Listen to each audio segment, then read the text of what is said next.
நாராயணா இந்த கொசு தொல்லை தாங்க முடியல நாராயணா. ஒண்ணு லவ்னு சொல்லணும், இல்ல இல்லன்னு சொல்லணும். ரெண்டுத்துக்கு நடுவுல இதுங்க ரெண்டும் இருக்கு ஆனா இல்ல, இருக்கு ஆனா வேற மாதிரி இருக்கு. இப்ப இல்லையா இருக்கு அப்படின்னு இழுத்துட்டு இருக்குதுங்க. இந்த தர்ஷிகா கூட ஓரளவுக்கு ஒத்துக்கிட்டாங்கன்னு வச்சுங்களேன், எனக்கு ஓகே அப்படின்னு. ஆனா இந்த விஷால் பயப்புல இருக்கு ஆனா இப்போ ஒத்துக்க மாட்டேன், ஒத்துக்கிறேன் ஆனா இல்ல, இல்ல ஆனா இருக்கு இப்படின்னு சுத்தி வளைச்சிட்டு இருக்குது. இதெல்லாம் பண்ணி முடிச்சுட்டு டிஸ்க்ளைமர் மாதிரி ஒன்னு போட்டுக்கிட்டே இருக்காரு. எனக்கு அந்த பொண்ணை பிடிக்கும், கிரஷ் இருக்கு, அதுக்காக அந்த பொண்ணோட ஃபீலிங்ஸ்ல விளையாட கூடாதுல்ல, அதனால இல்ல. இப்படின்னா உங்களுக்கு காண்டாவுமா ஆவாதா? பின்ன மூஞ்ச பார்த்தா தெரியல. சரி அதெல்லாம் என்னன்னு டீடைலா பாப்போம். ஃபர்ஸ்ட் எடுத்த உடனே நம்ம ராணவ் தர்ஷிகா பக்கத்துல போய் நின்னுக்கிட்டு அயன் பண்றதை வேடிக்கை பார்த்துட்டே இருந்தார். இதனால இது புதுசா ஆரம்பிக்குதே அப்படின்னு ஆர்வமா பார்த்தா நம்ம சந்தேகப்படுற மாதிரிலாம் ஒண்ணும் கிடையாது. they are just friends. அவங்க மனசுல எந்த கெட்டனும் இல்ல.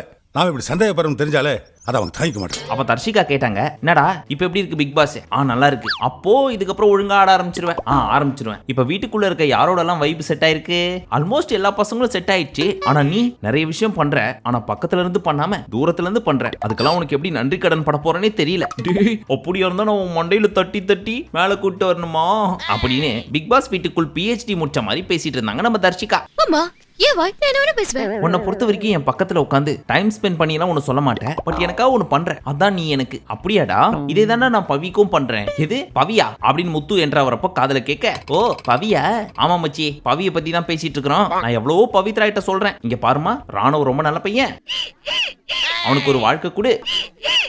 அப்படி நினைச்சுன்னா நம்ம மட்டும் மாட்டாம இந்த பீசுங்களும் சேர்ந்து மாட்டோம் அப்படின்னு கிளி மாதிரி கத்த சொன்னா பொரியில மாட்டின எலி மாதிரி கத்திட்டு இருந்தாங்க. ஆனா ஒண்ணு, இது சும்மா கலாய்க்கெல்லாம் முத்து சொல்ல, ரியலாவே தர்ஷிகா என்ன நினைக்கிறாங்களோ அது அப்படியே முத்து போட்டு விட்டாரோ அப்படின்ற மாதிரி தான் இருந்துச்சு. அதுக்கப்புறம் முத்து சார்பாக தர்ஷிகாக்கு ஒரு சில அட்வைஸ் எல்லாம் கொடுத்தாரு. இங்க பாரு, நீ ஜாலியா இரு, ஆனா உன் கேம் அஃபெக்ட் பண்ணாத மாதிரி பாத்துக்கோ அப்படின்னு. உடனே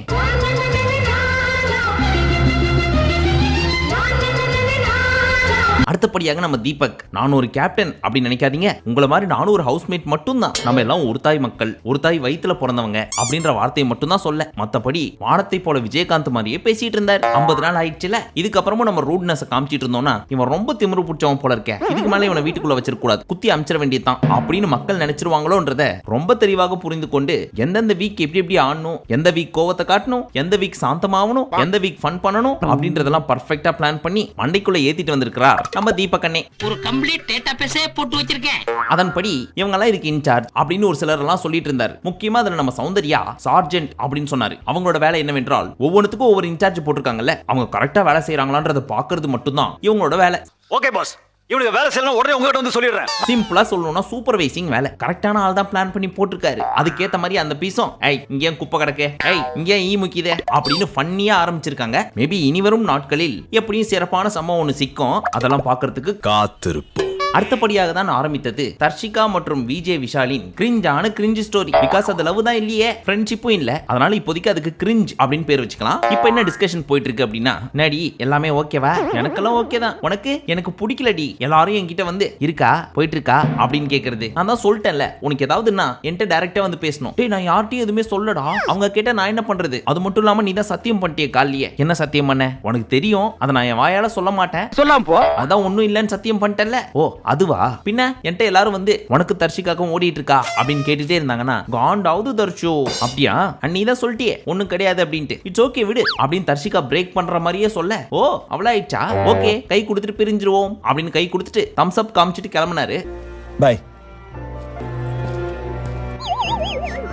ஆனாலும் உன்னை விடவே மனசுலடா அப்படின்னு மனசுக்குள்ள நினைச்சுக்கிட்டு ஈத்து புடிச்சு இவங்க பேசிட்டே தான் இருக்காங்க. அவரும் சொன்ன கதையே சொல்லிட்டு இருக்காரு. என்னதான் இவங்க ரெண்டு பேருக்குள்ள பிரச்சனை அப்படின்னு கேட்டா, அந்த பொண்ணுக்கு இருக்கு, அது பச்சையா தெரியுது. ஆனா இவருக்கு இருக்கா இல்லையான்றது இவருக்கே தெரியல. இப்போதைக்கு கிரஷா மட்டும் தான் இருக்கிறாங்க. ஆனா சுத்தி வந்து இவங்க ரெண்டு பேரையும் கலாய்க்கிறது, போயிட்டு இருக்கான்னு கேட்கறதெல்லாம் அண்ணனுக்கு பிடிக்கல. எதுவா இருந்தாலும் வெளியே போய் பாத்துக்கலாம் அப்படின்றதுதான் அண்ணனின் முடிவு. இது காரணம் என்னவா இருக்கும் நீங்க நினைக்கிறீங்க? எனக்கு என்ன தெரியும், ஏதாவது நினைச்சுக்கங்க. நமக்கு என்ன தோணுதுன்னா, ஏற்கனவே லிஸ்ட்ல 3 போயிடுச்சு, இப்ப இதுவும் ஆரம்பிச்சு பொசுக்குன்னு பிரேக் ஆயிடுச்சுன்னா இதை நாளா கவுண்ட் பண்ணி வச்சுட்டு அடுத்தது ஸ்டார்ட் ஆகிறப்போ இது 5ஆவதுல வா அப்படின்னு ஆல்ரெடி ஒருத்தவங்க சொல்லிட்டு இருப்போம் தெரியுமா, லிஸ்ட் பெருசா போயிட்டு இருக்குன்னு சொல்லி அவங்களோட சேர்த்து வச்சு நம்மளையும் பேசிடுவாங்களோ அப்படின்ற பயம் அவருக்குள்ளேயும் இருக்க தானே செய்யும். அதனாலதான் தலையை எஸ்ன்னு ஆட்டாம நோன்னு ஆட்டாம ஒரு மார்க்கமா ஆட்டிட்டு இருக்காரு. கரெக்டானே?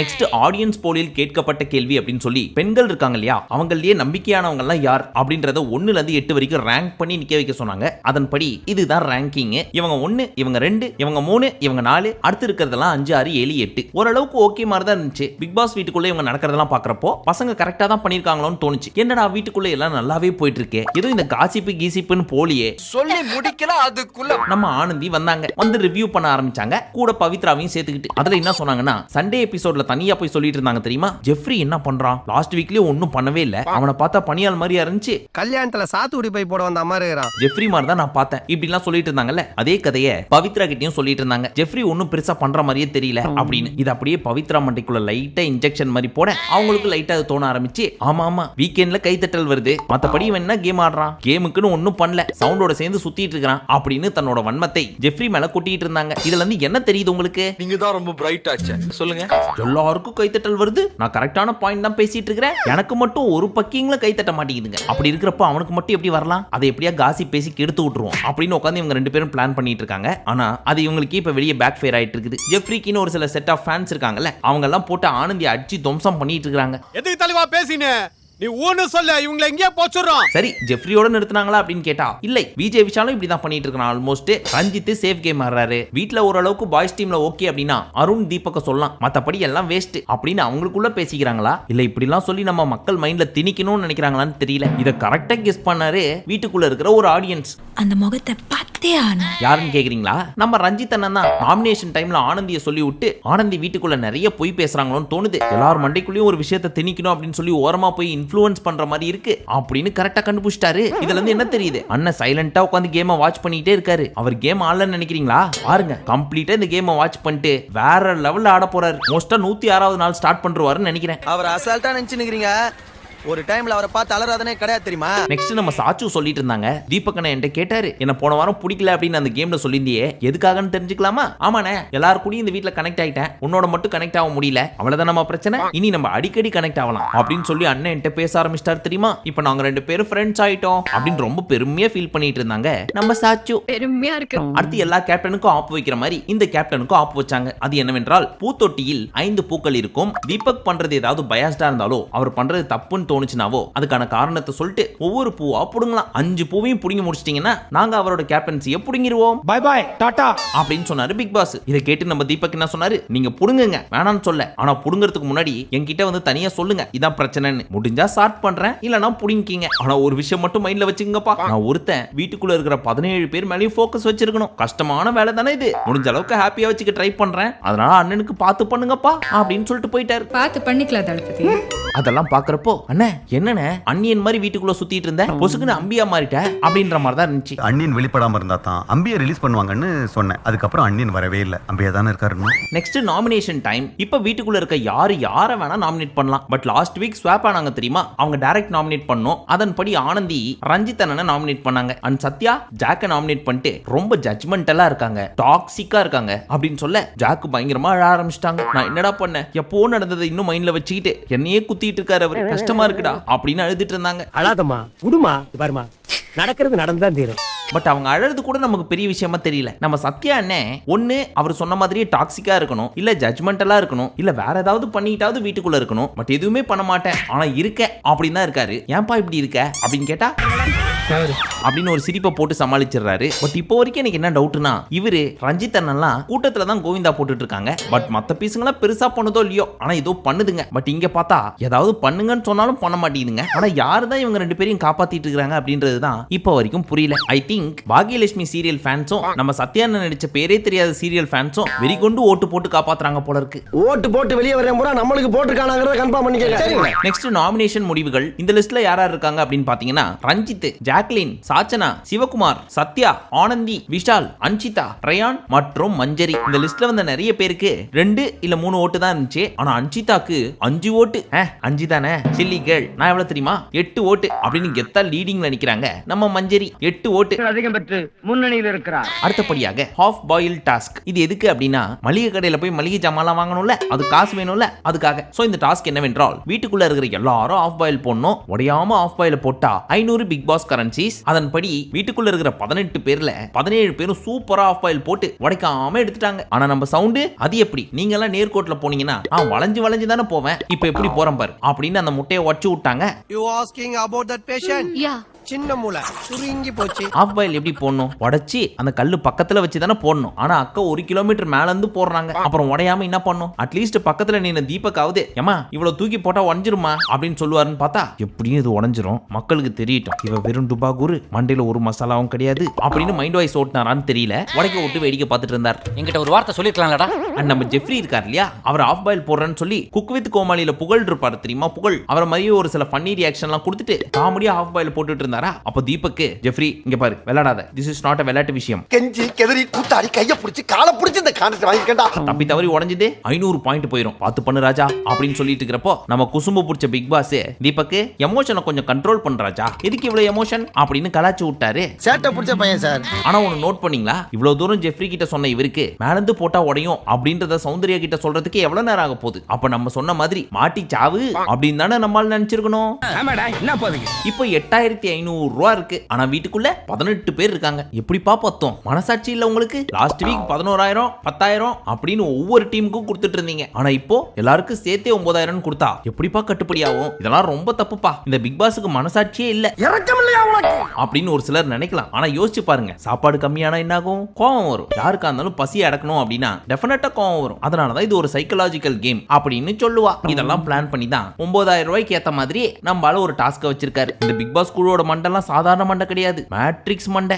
கிடைக்கிற கேப்ல எல்லாம் ஆப்பு வைக்கிறியே சிவாஜி. அதுக்கப்புறம் எப்பவும் போல இதுக்கு முன்னாடி சீசன்ல எல்லாம் வந்த மாதிரி அந்த பிளாஸ்மா டிவில ஐட்டம்ஸ்லாம் வரும், அதுல என்ன வேணும் அப்படின்றத சூஸ் பண்ணணும். இதை சூஸ் பண்றதுக்கு முத்து, ஜாக் அண்ட் விஷால் 3 பேர் ஸ்டார்ட் பண்ணாங்க. ஒரு வழியா கரெக்டா பிளான் பண்ணி எடுத்துட்டாங்க எல்லாத்தையும். மிச்சம் 250 ரூபாயே இருந்துச்சு. ஆனா சாச்சுமாக்கு எதுக்கு நீங்க தோசை எடுக்கல, காஃபியை போய் எடுத்து வச்சிருக்கீங்க, அதான் டீ தூள் இருக்கே அதை வச்சு ஓட்டி இருக்கலாம்ல, தோசை மட்டும் எடுத்துருந்தீங்கன்னா ஒரு வேளை திருப்தியா சாப்பிட்டுருக்கலாம் அப்படின்னு ஃபீல் பண்ணிட்டு இருக்காங்க. இங்க பாரு சாச்சு, தோசை அப்படின்றது லக்ஸுரி ஐட்டம், மொத்தத்துக்கே 4 தான் எடுக்க முடியும். அப்படி எடுத்தோம்னா ஒரு வேளைக்கு தான் வரும். ஆனா காஃபி எடுத்தோம்னா 5 நாளைக்கு சாப்பிடலாம் அப்படின்னு சொல்றாங்க. பட் சாச்சனாக்கு மனசு ஆறல. என் மனசு தாங்காதுடா. சோ வெளியே போய் முத்துக்கிட்ட என்ன சொல்லிட்டு இருக்காங்க, ஆனா என்னன்னா இது தோசை எடுக்க சொன்னா காஃபி எடுத்துட்டு வந்திருக்காங்க, எத்தனை நாளைக்கு தான் கோதுமை தோசையை திங்கிறது, இந்த மாதிரி தின்னு வரமாட்டேங்குது, ரொம்ப கஷ்டமா இருக்குது அப்படின்னு ஃபீல் பண்ணிட்டு இருக்காங்க. நான் என்ன கேட்கறேன் சாச்சனா, முந்தா நேத்து தானே அப்பா வந்துட்டு போனாரு, அப்பாட்ட போய் அப்பா சரவணா பவன்ல இருந்து ஃபேமிலி தோசை ஒன்று ஆர்டர் போடுப்பா, masal vada, puri, sambar, idli, pizza, spring roll, kebab அப்படின்னு நீங்க எது கேட்டாலும் தர போறாரு. இதுக்கு போய் சின்ன புள்ள மாதிரி தோசை போடணும்னு அடம் பிடிச்சா என்னமா அர்த்தம்?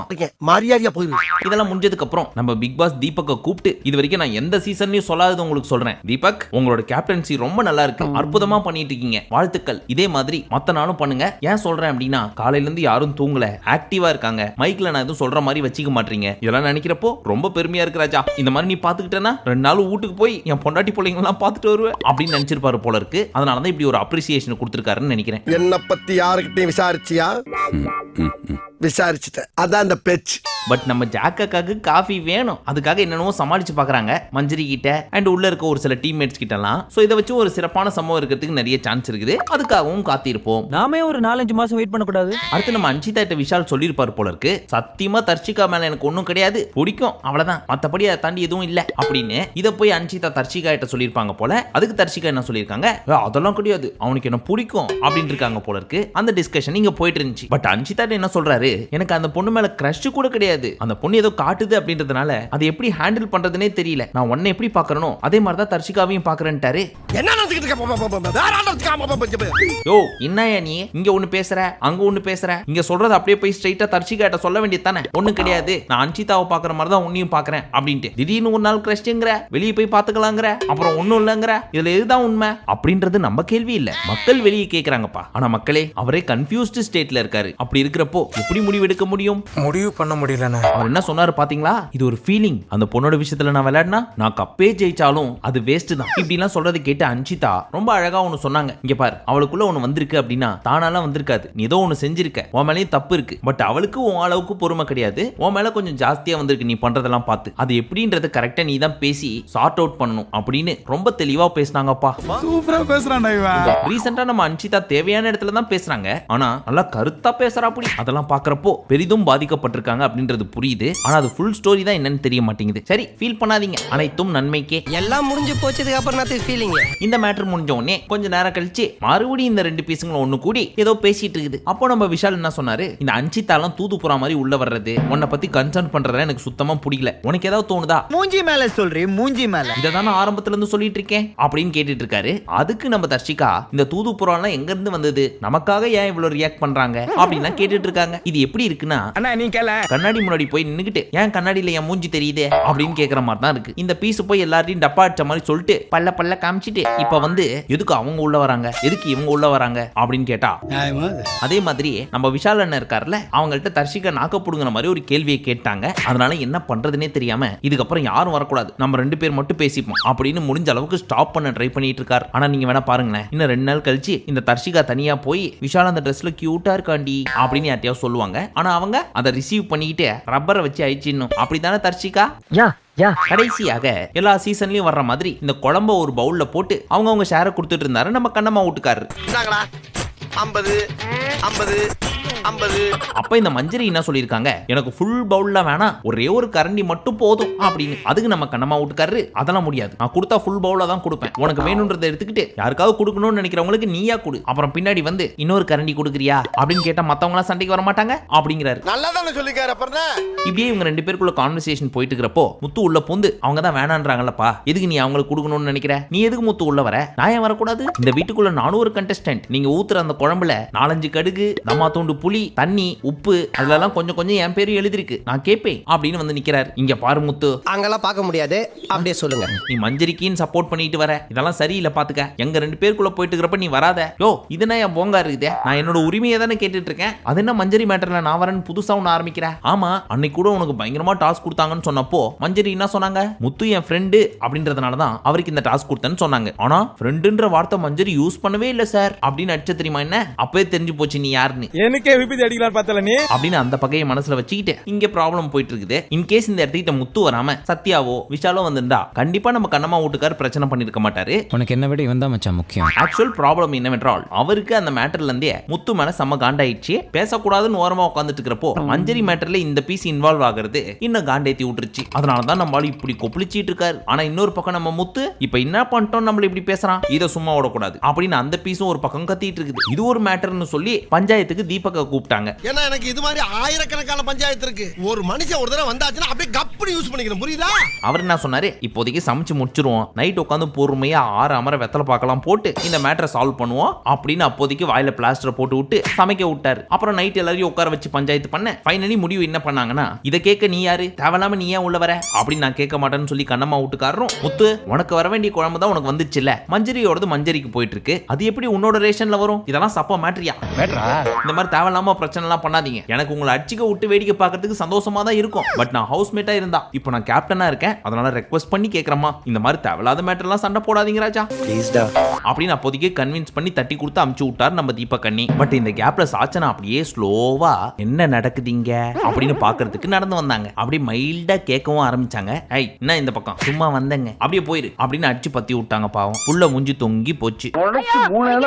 அதுக்குள்ள இந்த வேலையா, இனிமே இந்த காமெண்டுக்குள்ள வந்தா கண்ணு மூடிலாம் தோண்டி விடுவேன். சரி, முந்தா நேத்து வீடியோ சீக்கிரம் வந்துச்சு அப்படின்னு சொல்லி நிறைய பேர் நம்மள கமெண்ட் செக்ஷன்ல பாராட்டி இருந்தீங்க. அதெல்லாம் படிக்கிறப்ப ரொம்ப பெருமையா இருந்துச்சு. அதனால இனி வரும் நாட்களில் சீக்கிரமா, அதாவது 8 மணிக்கு முன்னாடி வீடியோ போட்டுடலாம் அப்படின்னு சொல்லி ஒரு குறிக்கோளோட இருக்கும். இதுவே என் கட்டளையே என் சாசனம் அப்படின்லாம் சொல்லணும்னு ஆசையா தான் இருக்குது. பட் என்ன பண்றது, இந்த ஹாட் ஸ்டார் பயப்புள்ளைங்க நேத்து மாதிரி 9 மணிக்கெல்லாம் ரிலீஸ் பண்ணிட்டாங்கன்னா ஆன் டைமுக்கு போட்டுடலாம். நான் நினைச்சா பண்ணலாம், சோ ஆனா பண்ண மாட்டேன்.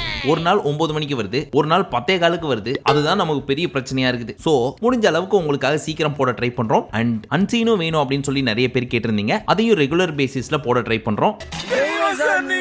இது என் கடமை. லாஸ்ட் வீக்ல ஏன் போடல அப்படின்னு கேட்டீங்கன்னா நீங்களே சொல்லுங்க. அந்த ராஜா ராணி டாஸ்க்ல என்ன இருந்துச்சு, மெயின் எபிசோட்லயே ஓட்டிட்டு இருக்காங்க. இதுல அன்சீன் என்னத்தை தேடி பிடிக்கிறது, அதனாலதான் போடல. பட் இப்போ வீடு மர்ஜ் ஆனதுனால நிறைய சிக்கிறதுக்கு வாய்ப்பு இருக்குன்னு நம்புறோம். அப்படி சிக்கிச்சுன்னா அதெல்லாம் அல்லேக்கா தூக்கின்னு வந்து அன்சீன்ல போட்டு விட்டுறோம் உங்களுக்காக. பட் அதெல்லாம் மிஸ் பண்ணாம பார்க்கணும் அப்படின்னு நினைச்சீங்கன்னா மறக்காம நம்ம சேனலை சப்ஸ்கிரைப் பண்ணிக்கோங்க. மீண்டும் உங்களை மாலை சந்திக்கும் வரை நன்றி, வணக்கம், நமஸ்தே, நமஸ்கார்.